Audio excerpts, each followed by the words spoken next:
Welcome to It's All About Connection, NVC with Dr. B. We're back. Come up with a very innovative thing. I kind of like that one, honestly. Okay. We're responding to a listener's call-in. Yes, we've had this listener called us a few times from Mexico City. And I'm sorry it's taken me a while to get back to you. In fact, one time you called and I really wanted to give you some empathy, and I actually tried calling you, person from Mexico City, but I couldn't figure out how to make a call through Mexico City. I don't know if you got the message. I tried texting you. I really, really wanted to give you some empathy that day that you reached out. So I just wanted to let you know that. But you did give us this question. So let me read it because I think we can. It wasn't too long ago. Yeah, it's just a couple of weeks ago.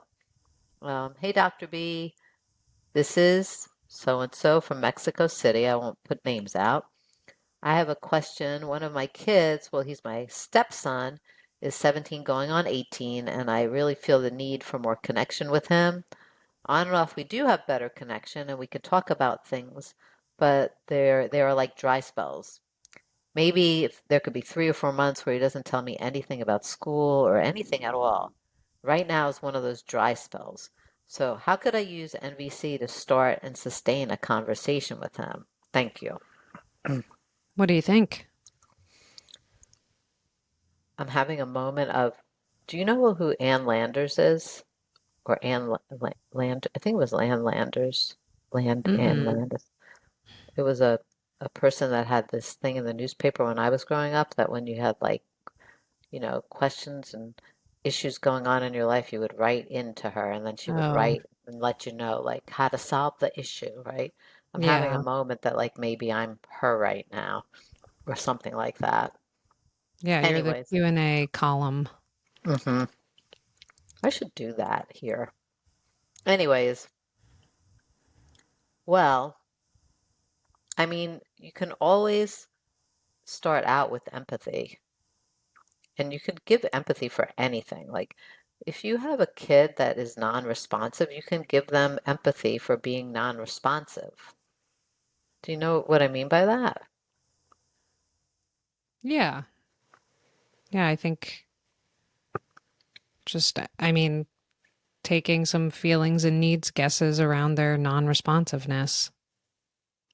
Right. And keeping it in OFN.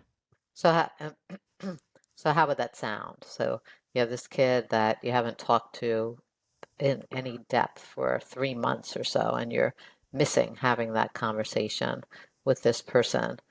So, yeah, so I mean, first of all, connecting requests is always a nice thing to start out with. Hey, son, are you can we take a few minutes here to talk? Usually a kid's going to say yes to that. Maybe sometimes not. Even if they say no, you can still cycle back into empathy, taking needs guesses and reflecting that you're hearing them say no, right? You can still start there. But let's just say for ease, the kid says yes. Okay, yeah, I'm open. Yeah, and so you start with empathy. So yeah, I'm noticing.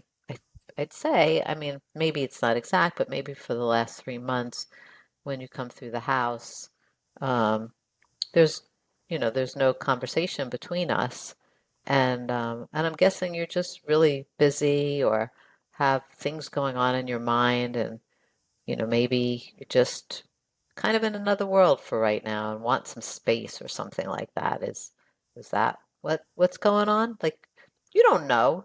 You don't know. It's just you're not giving empathy in that way, like taking needs guesses because you know. You're starting that out with some curiosity.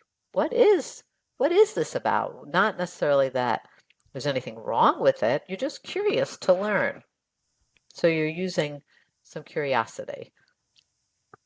And that could go one or two ways. The kid could say, "Yeah, that's exactly right," and you stay in the empathy, reflecting back, taking needs guesses, Or maybe the kid's like, no, that's not it at all, And whatever they say, you can reflect back and take needs guesses. You just stay in that way. Yeah, and then you could use a connecting request. Yeah, is there anything else that you want me to know about, how the last 3 months have been and, why there hasn't been at least the level of conversation that I would like to have. Um, yeah, is there anything else? Usually they'll say no because they want to get the conversation over quickly, is my thinking. And then use a connecting request. Would you be open to hearing a little bit about how it is for me? That's a connecting request. Again, if you start with empathy first and that other person has an experience of being heard and no judgment, usually when you shift into are you open to hearing how it is for me, they're There's more more openness. right. I've always been shocked by that, really. When I worked with the kids at the Community Connections program, which were some of the quote tough kids in our community, it was pretty eye-opening how when I would shift to that, are you open to hearing from me? They would say yes, and I think it was truly genuine at that point because they had just been heard themselves, so they're more open to hearing from you. And then when you express, when you're going down the expression line now, yeah, so when I haven't had a conversation like this with you for the last 2 months at least, I'm feeling sad because I really value connection so much. I also feel worried saying this in the moment because I'm hearing you want some privacy and some space, and I want to honor that, and I'm not quite sure how to balance all of that. And yeah, and I'm wondering what you're hearing. That would be a connecting request, and no matter what he says, you could cycle back into empathy.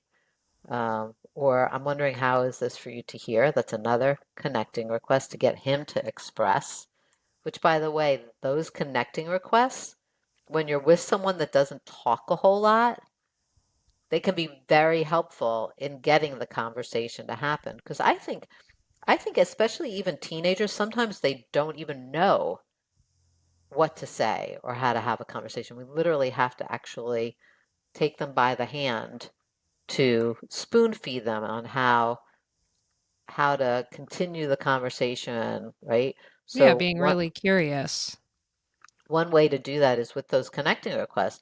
I'm wondering what you're tracking is going on for me. So then you get to hear what he has to say. And I'm wondering how it is for you to hear that. Usually we don't ask that question. We don't even know to ask that question. So those connecting requests can be very helpful, especially with our teenagers who don't necessarily want to be in the conversation or don't have the tools to be in the conversation. This is you kind of helping to guide it. Yeah. Do you have any other advice, column lady? Well, just remembering to try to stay in the request energy through all of this. Because if you're demanding that somebody talk to you or interact with you, that's one sure way of making sure that you don't get the connection that you're longing for. Right? It's a weird thing. Like you can't force that. I think most people know that, but we do fall into the trap of forcing that. And then we have disconnection and we don't know how to get ourselves out of that. So yeah, the request energy thing. Like if you notice that you can't hear a no, then you need to go do some work, go get some empathy, give yourself empathy, figure out other strategies to get your need for connections met in your life. That it doesn't have to be through this person, or figure out what other needs are in play because it might not just be about connection. I mean, I know some parents have concern about wanting to know that their kids have tools to get by in the world, like communication tools. So that it might not necessarily be just connection as the need. There might be some other needs there. All the more reason why to do some of your own work, parent, so that you have a lot of clarity on what the needs are. And you may have to come up with other strategies to get those needs met or do some deep mourning and processing of maybe not getting those needs met in this situation. When that has happened to me with my own children a long time ago, truly, once you let go of the demand energy, it's amazing how things shift energetically in a situation. I've had that happen many a time where it's like finally just like let go. I'm just letting go of this. And then all of a sudden there's more space for this person to move towards you. Yeah, there's So kind of like an energetic opening of, I don't know, just like detachment and yeah, space. it really does work that way. It's kind of like freaky, miraculous when that happens, but it's very hard to get there because we tend to get so dug in around having to be a certain way, right? We get so dug in there. A good example of this was I just actually recorded this. It's on my YouTube channel. My brother had asked me to help him with the conversation he was going to have with his stepson, and it was all about him using their car to go somewhere when the stepson had his own car. And my brother was like really pissed coming into the conversation with me, like, had all these ideas and judgments about like him not using the car and, like being unappreciative and blah, blah, blah, all these thoughts, like all the judgments that got in the way and have you like demand, like, no, he's not using it. That's my strategy. He will not use it. And then when I guided him through listening first, really opening up and listening first and not being in a judgmental place. It's all about his own needs and being able to communicate clearly. He was really able to hear the kids like why he wanted the car. And there was an opening there even for my brother to let go so that there could be different strategies that ended up happening and a whole lot more connection and communication. And it wasn't necessarily about giving in. There was still, some parameters put down and a lot of good conversation and expectations. All of that was still in place. But yeah, it was just this idea of like when you let go of your strategies, or you loosen up on them, there are other things that can actually come in, take its place, and hold the connection that we're wanting to have with our loved ones. Yeah. That's all I got for today, Hopefully folks. that's helpful for our Mexico City listener. I really hope so. If it is, or whatever, you can call us. We are listening to them, and we will do our best to get back to you. All right. And the empathy warm line number is 850-706-0488.